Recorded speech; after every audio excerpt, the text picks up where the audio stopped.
Bonjour à tous, bonjour Damien Koska. Bonjour Thierry. Comment ça va bien? Ça va bien. Voilà, c'est la suite des aventures de Damien dans le Nord-Pas-de-Calais, la grande traversée du Nord-Pas-de-Calais qui a démarré fin mai dans l'Avesnois. Nous nous sommes quittés à Marly dans le Valenciennois la semaine dernière. Dites-moi, quelles sont les communes que vous avez traversées depuis ? Mais écoutez Thierry, au-delà des communes, je vais vous parler plutôt du secteur, vraiment. Donc je suis reparti dans le sud du Valenciennois, je suis doucement rentré dans la campagne cambrésienne, à travers des communes comme Rieux en Cambrésie, où j'ai découvert une petite boucherie typique, Saint-Aubert, Avesnes-les-Aubert, et pour terminer cette petite balade à Saint-Va en Cambrésie et son célèbre moulin à vent. Voilà, et puis début de semaine hier lundi à Caudry avec la fameuse dentelle de Caudry. Tout à fait, alors un début de semaine exceptionnel, je dois le dire. D'abord au matin, j'ai été reçu par un monsieur Jean-Pierre Petit qui est un enfant du village d'Estourmel qui m'a fait visiter ce village qui est complètement exceptionnel, qui a une architecture avec une église gigantesque, la plus belle église du Cambrésis, un petit village vraiment de rien du tout, pas très connu mais pourtant qui vaut le détour. Et après-midi, j'ai été reçu donc à Caudry, d'abord en mairie, puis au musée de la dentelle où j'ai eu le droit à une visite de 3 heures avec des anciens ouvriers de la dentelle qui étaient venus pour moi, qui ont remis en marche des machines, qui m'ont fait des démonstrations sur... faut savoir qu'il y a environ 15 métiers entre vraiment le fil et le vêtement. Il y a 15 métiers différents dans le monde de la dentelle. Tout m'a été présenté, ça a pris un temps fou, mais c'était passionnant. Et aujourd'hui, une journée bien remplie pour Damien Koska pour sa grande traversée entre Cambrésis et Douaisis. Une journée que nous avons commencé en faisant des bêtises de Cambrai à Fontaine-Notre-Dame. Tout à fait. Alors on est parti ce matin, voilà, on s'est retrouvé à Fontaine-Notre-Dame. Alors c'est vrai qu'à la base, moi à Fontaine-Notre-Dame, j'y allais pour voir l'église. Parce que l'église me rappelle les vacances. Quand je partais en vacances et que je prenais l'autoroute à Cambrai, c'est la première église qu'on voit, une très grande église avec le clocher tout creux, tout percé comme un gruyère. Et donc je voulais aller voir cette église et c'est vrai qu'on est tombé devant la fabrique d'Épinois. Donc les bêtises de Cambrai, ce sont Afchin et d'Épinois qui se battent un peu la maternité de la bêtise depuis 1851, c'est un peu la guéguerre. Et on a été reçus, mais alors royalement, on a été très très bien accueillis, on a eu le droit à une visite complète de l'usine pendant 1h30, quelque chose comme ça. On a vu l'atelier complètement, on a vu la fabrication de la bêtise de Cambrai. Du sucre qui sort du sac au bonbon emballé qui sort de la machine, quoi. Et Damien, nous avons interrogé François Campion, le gérant de la SARL d'Épinois, pour savoir ce qu'il pense de votre initiative, de votre grande traversée. C'est super, je dirais. C'est vachement important de faire découvrir notre Nord, notre Pas-de-Calais. Je pense qu'il y a tellement de belles choses à voir dans le Nord, c'est tellement diversifié que c'est extraordinaire ce que vous faites là. Puis en plus de ça, faire découvrir notre petite entreprise, notre petite confiserie, notre fabrication de bêtises, je trouve ça extraordinaire. C'est une confiserie que j'ai reprise à mon père en 1990, donc c'est pas très vieux. Des bêtises, je savais déjà en faire avant, mais là aujourd'hui on continue d'en faire et en plus on en vit. Et je pense que c'est une belle histoire puisque on a aussi diversifié nos produits, c'est-à-dire qu'on fait de la bêtise à la menthe, on fait de la bêtise sans sucre, on fait de la bêtise avec des différents parfums tels que la pomme, la framboise, l'orange, le praliné, la violette. Et puis deuxième partie de matinée, fin de matinée, rendez-vous à Épinois, nous vous avons suivi au verger d'Épinois. Oui, le verger d'Épinois, donc situé sur la route nationale Douai-Cambrai, autrefois appelée donc la RN 43. Aujourd'hui, c'est la départementale 943, mais on la connaît sous le nom de la route Douai-Cambrai. Donc juste après la base militaire, en fait, on trouve un petit morceau d'Avesnois, 9 hectares, à peu près 12 000 arbres, 40 variétés de pommes différentes, un peu de poire. Et la particularité de cet endroit, c'est que l'acheteur peut venir cueillir ses pommes lui-même sur les arbres. En famille, par exemple ? En famille, oui, c'est même conseillé.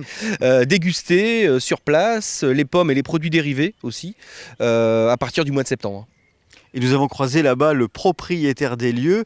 Il s'appelle Hubert Dezy. On va voir ce qu'il pense de votre initiative, la Grande Traversée. Je trouve que c'est sympa, ça met en valeur la région Nord-Pas-de-Calais et puis les hommes, les produits qui sont faits par ces hommes et puis les villages. On est content de le recevoir et puis comme ça lui montrer un petit peu ce qu'on fait et puis notre production. Alors ici on produit des pommes principalement et un petit peu de poires qui sont vendus pour la majorité à 80% aux particuliers en libre cueillette au mois de septembre-octobre ou toute l'année jusqu'au mois de mai en cueilli. Et enfin cet après-midi, Damien, c'est sur l'eau au Bassaron que nous avons fait une belle balade.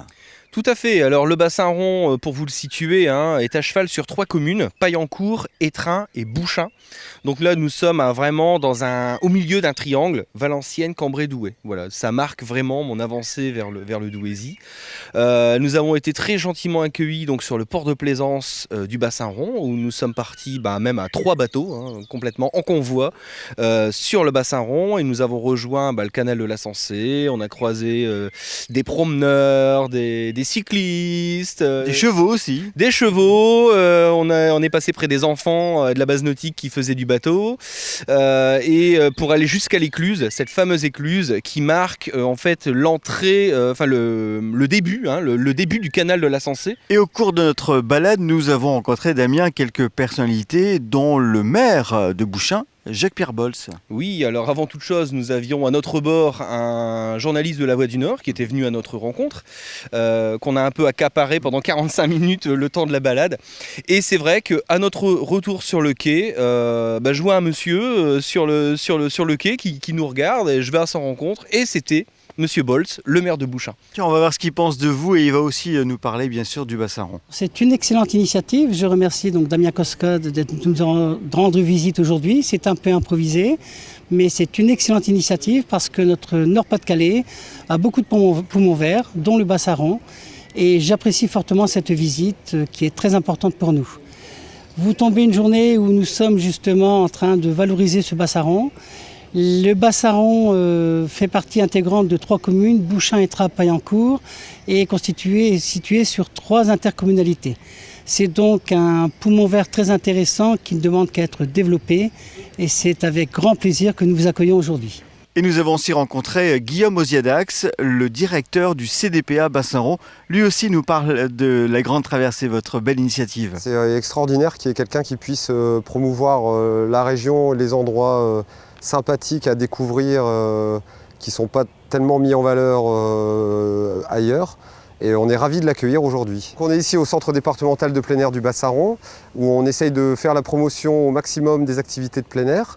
Donc on fait de la voile, on est centré sur la voile mais pas que, aussi du tir à l'arc, du canoë et du VTT.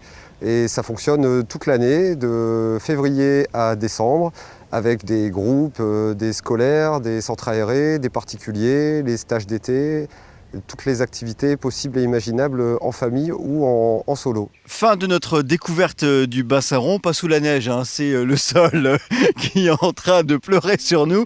Mais pour terminer en beauté, on va parler du programme des jours à venir.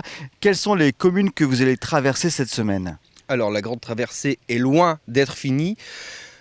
Là, on rentre dans le pays qui est cher à mon cœur puisqu'on arrive dans le Douaisis et c'est mon berceau. Vendredi, je serai accueilli à l'école des mines de Douai. Samedi matin, à la bibliothèque municipale de Douai pour un petit déjeuner littéraire. C'est une première pour moi, donc voilà, j'ai eu confirmation aujourd'hui même. Jus d'orange, café, viennoiserie. Et un peu littérature. Et ben voilà, et puis on se retrouvera nous la semaine prochaine, bien sûr, pour la suite des aventures de Damien Kostka dans le Nord-Pas-de-Calais, sa grande traversée qui donnera un livre à la fin de l'année, le Ch'ti Pays 3, la grande traversée. D'ici là, on vous retrouve bien sûr sur Facebook, sur YouTube, sur votre site internet damienkoska.fr et puis également chaque soir à la radio. France Bleu Nord, 94.7, tous les soirs à 18h15 précise. Pendant 3 à 4 minutes. Comme je suis un grand bavard, en général, ça déborde. Voilà, merci Damien, à bientôt. Au revoir. Au revoir Thierry, à bientôt.